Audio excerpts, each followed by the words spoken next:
Dans cette vidéo, je vais te partager 3 éléments qui vont te faire perdre sans doute un chantier. Ces 3 éléments ne vont pas te permettre de tenir sur le long terme dans le domaine de la construction, car plusieurs ingénieurs et entrepreneurs ont vu du jour au lendemain un chantier leur être ravi à cause de ces 3 éléments. Alors, je t'invite de regarder cette transition et dis-moi ta lecture et tes observations en commentaire. Vous voyez l'état du chantier, l'état dans lequel le chantier se trouve. Le chantier est tellement sale, trop sale.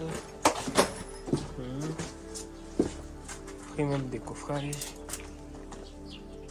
Vous voyez ce qu'on a.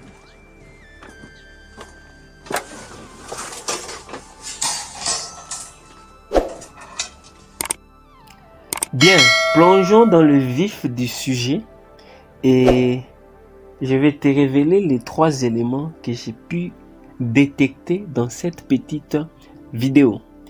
Je la déroule. Là, nous voyons des briquetons, des débris. Nous voyons des morceaux de bois sauvage, des morceaux de planches et des multiplex. Nous voyons l'eau qui traîne sur la dalle. On évolue. De l'autre côté, je vois des planches de 2,20. C'est encore du bois là-bas. Je vois quelques matériels. Une barre de mine. Je vois une scie. Je vois l'équerre.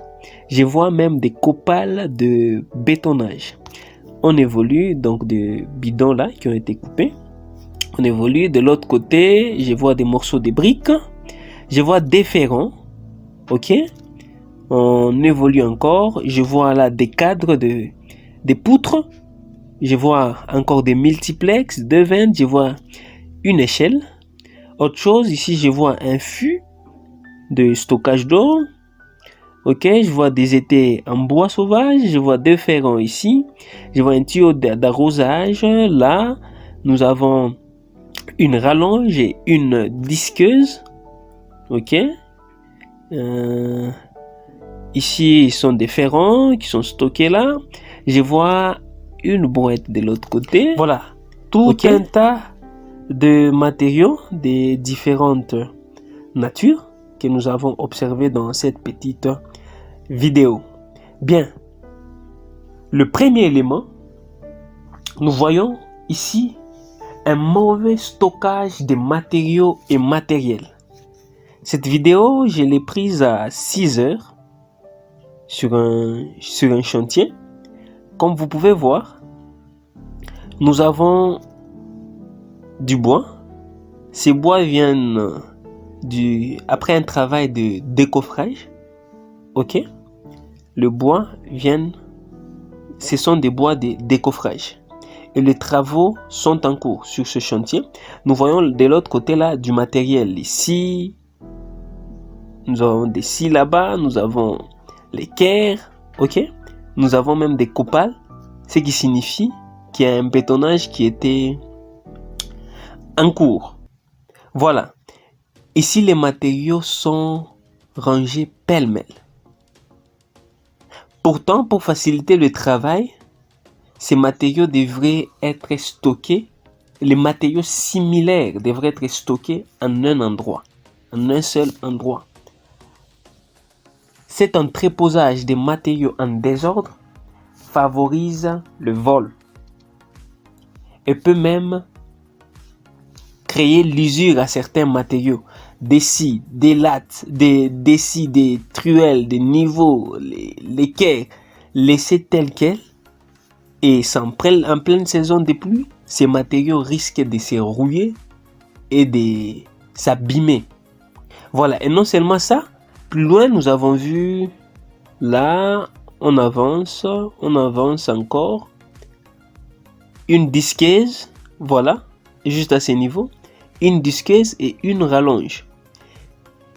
Et juste en bas là, vous voyez, il y a de l'eau. C'est un chantier qui a ciel ouvert.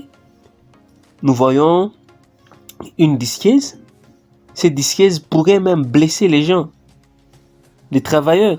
Nous voyons des ferrons.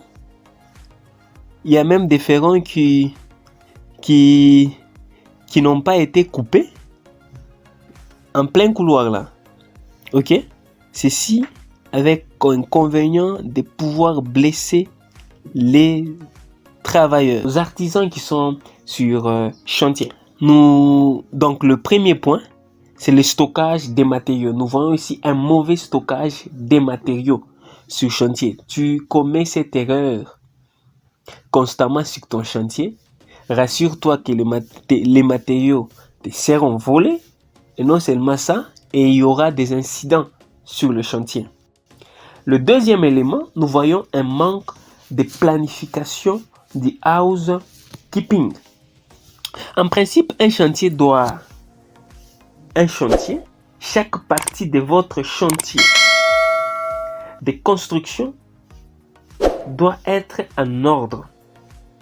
Et le lieu de travail doit être propre, avec des matériaux correctement conservés. Ce qui n'est pas le cas ici. Nous voyons une accumulation de débris. Toute une accumulation de débris. Des morceaux de bois juste ici et des bavures de béton. Donc, ce sont des matériaux qui se sont accumulés. On travaille, on ne nettoie pas. Le lendemain, demain, on vient, on travaille, on ne nettoie pas. Et tout ce tas de matériaux s'accumule. Supposons que le maître d'ouvrage vienne faire une visite. Il ne saura même pas passer. Il y a tellement de la crasse, il y a tellement de matériaux, en tout cas, il y a tellement de déchets sur chantier. Nous savons bien que la tâche de ranger les matériaux matériels, des fois c'est un casse-tête c'est pas une tâche facile pour les artisans, que vous ayez des maçons, des coffreurs, des peintres, des plafonneurs. Ça n'a jamais été facile. Pourtant, il faut s'efforcer. Il faut s'efforcer à le faire. Il faut appliquer le même protocole de travail après l'exécution d'une tâche. En fin de journée, l'aire de travail doit être nettoyée et doit rester propre. Et tous les matériels doivent être nettoyés et rangés. Ce qui manque sur ce chantier, c'est quelque chose qui ne va pas te faire avancer dans le domaine des constructions. Un troisième élément, nous voyons la mauvaise qualité du travail. Voyez ces bétons ici, comment il a été coulé. C'est un travail du gros œuvre, bien entendu, mais le soin qu'on doit apporter à un bâtiment doit commencer déjà dans la phase du gros œuvre. On doit soigner l'aspect des bétons coulés. Vous voyez là? Pourtant, en utilisant des matériaux comme le multiplex, vous pouvez pratiquement résoudre ce problème d'aspect. Si un béton est bien coffré, est bien vibré, en tout cas, vous aurez des éléments porteurs qui se présentent correctement, qui se présentent bien. Mieux vaut un chef-d'œuvre tardif qu'un fiasco précipité. Il faut travailler sur la qualité, tous les éléments, que ce soit du gros œuvre ou du second œuvre. Il faut faciliter le travail après vous.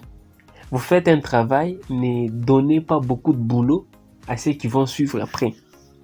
Les finisseurs qui passeront avec le crépissage ne doivent pas rencontrer beaucoup de difficultés parce que vous avez mal exécuté le travail.